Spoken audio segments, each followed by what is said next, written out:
Good morning, everybody. In this video, you will find line by line explanation of part 3 of Act 1, Scene 1. So let's begin with the text.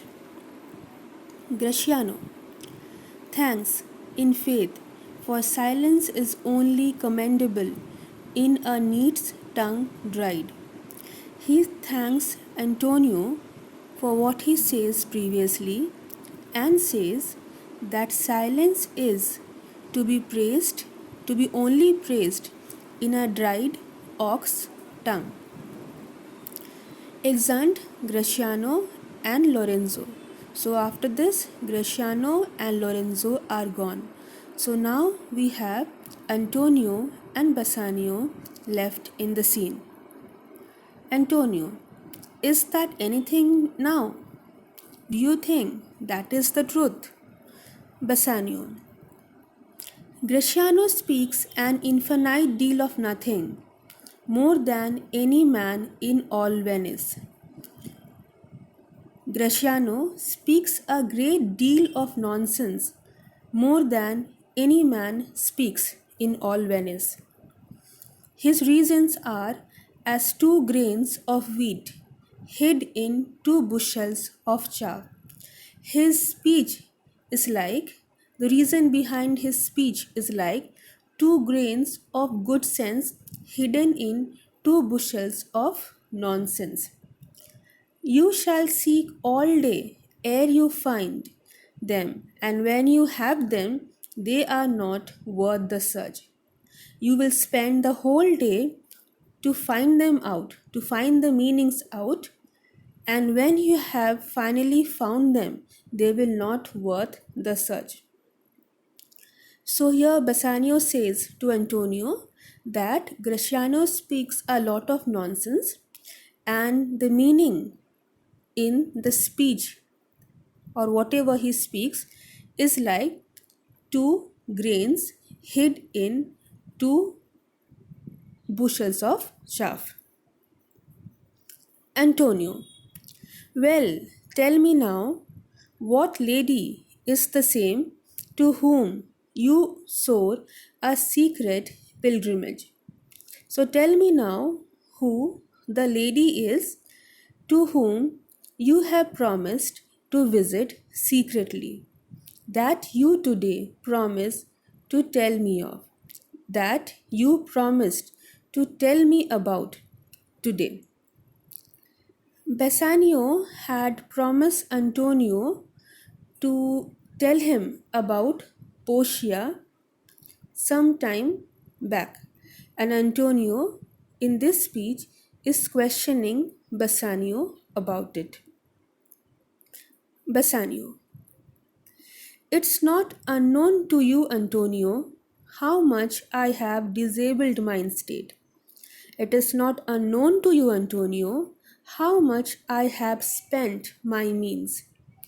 By something showing a more swelling port than my faint means would grant continuance. By living in a rather grand style than my means, my faint means, my limited means would have permitted me. I have wasted all my money. Nor do I now make moan to be abridged from such a noble rate. Now I don't even complain to be forced to give up such a lordly style of living. But my chief care is to come fairly off from the great debts.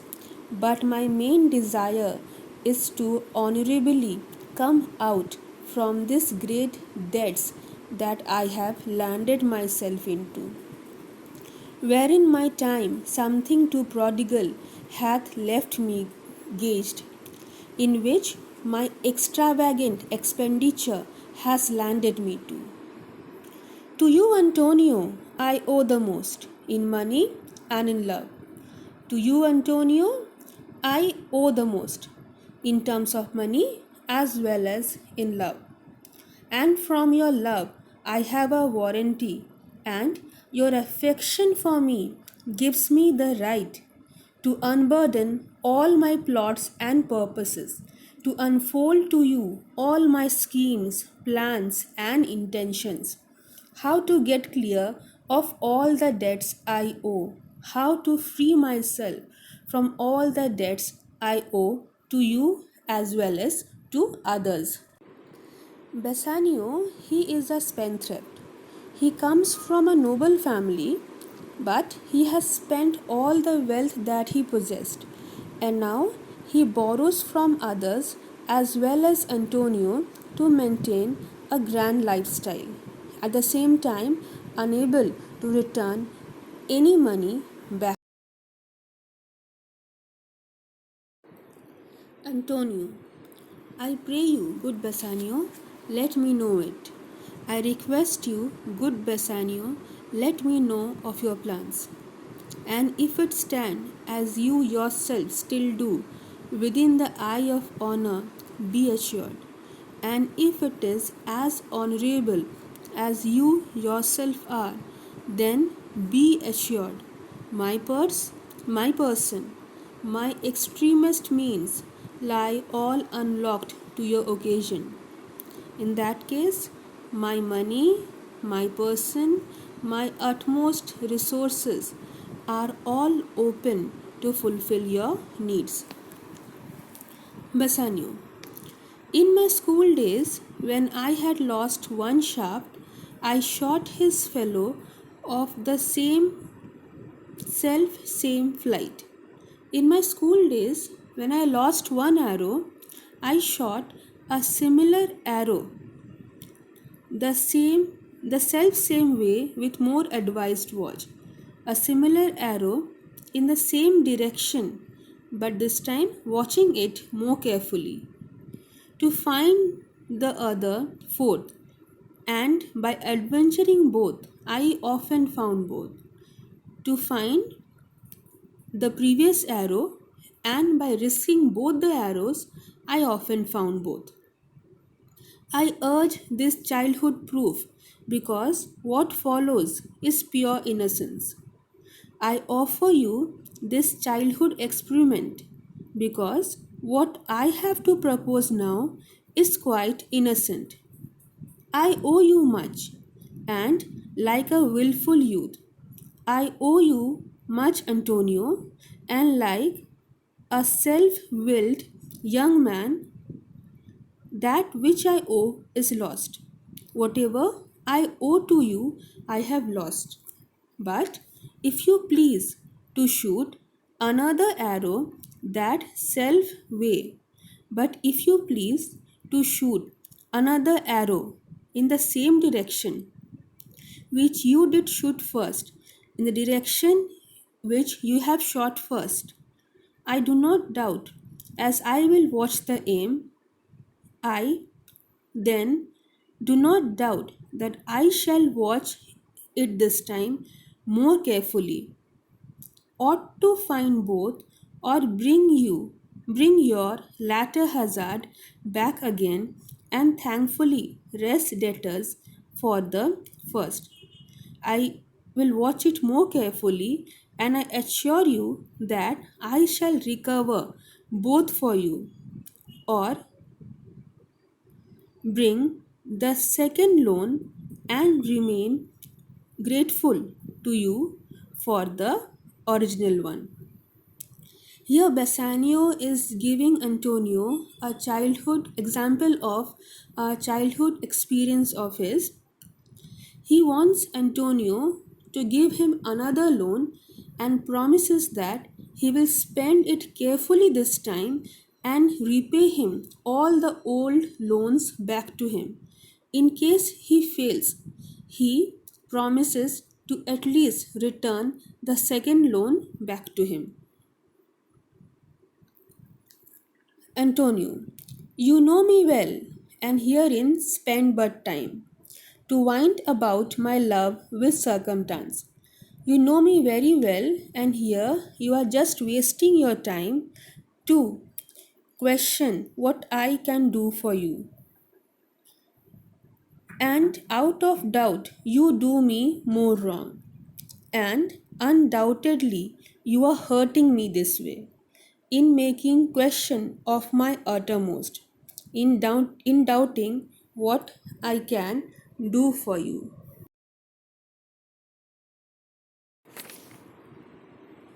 Then, if you had made waste of all I have, then you would do by spending all the money that I have. Then do but say to me what I should do. Then only say to me what I can do for you, that in your knowledge may by me be done, that according to you can be done by me. And I am pressed unto it. Therefore speak, and I am very ready to do whatever you say. Therefore speak your plans. Bassanio. In Belmont is a lady richly left.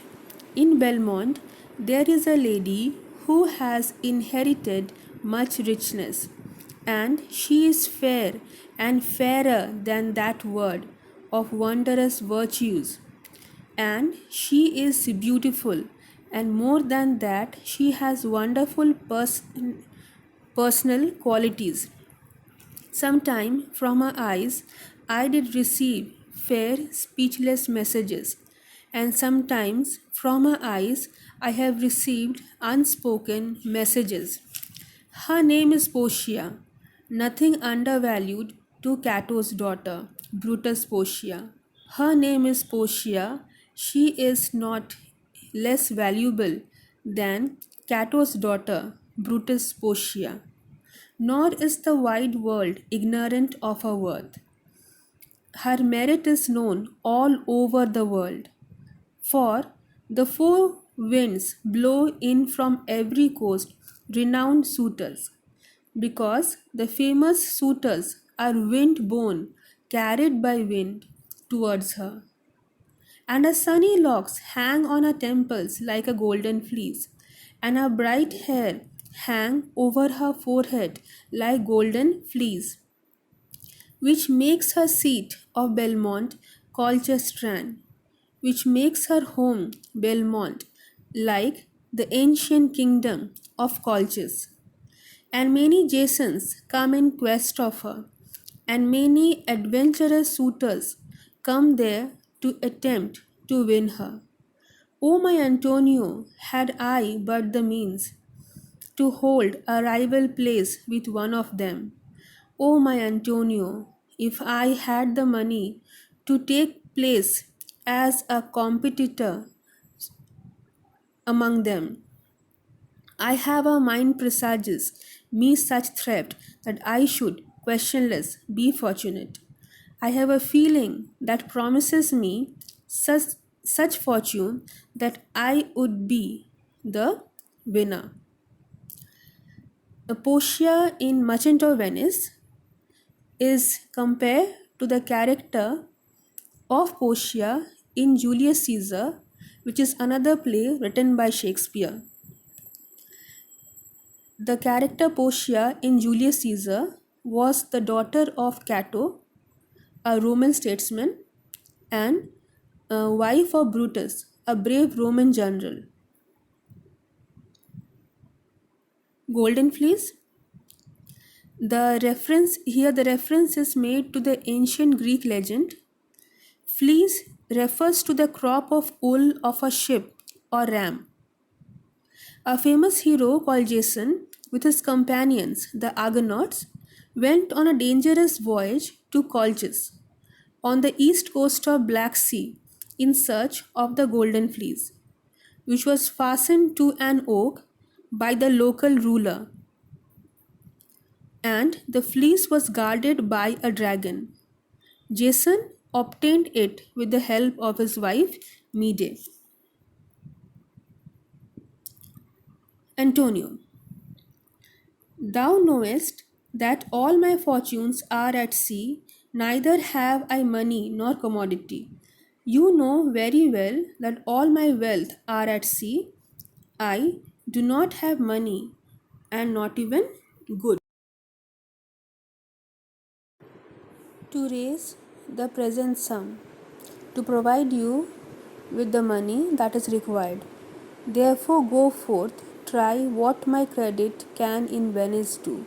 Therefore, go and find out how much you can borrow, giving me as security in Venice.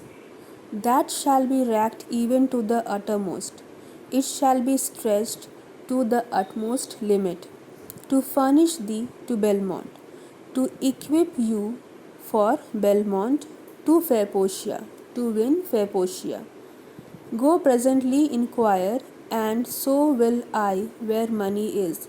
Go presently and find out, and I will do the same. And I no question make to have it of my trust or for my sake, and I have no doubt that I shall get it for my business credit or for personal reason. So, with this, we end with the explanation of Act 1, Scene 1. Thank you.